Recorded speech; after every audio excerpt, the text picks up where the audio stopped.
Telugu Desam party అధికారంలోకి వచ్చిన వెంటనే తప్పనిసరిగా సిట్టేస్తాం.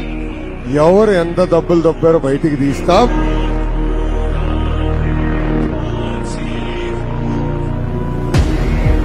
మళ్ళా ఆ ప్రజాధనాన్ని ప్రజలకు అందించే బాధ్యత తెలుగుదేశం పార్టీ తీసుకుంటుంది.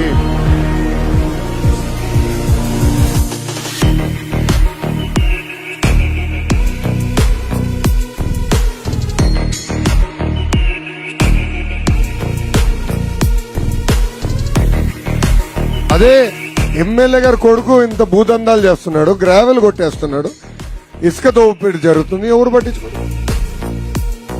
చూడండి ఎంత అన్యాయం. ఓపిక పట్టన్నా 9 నెలలు వచ్చేది మన ప్రభుత్వమే.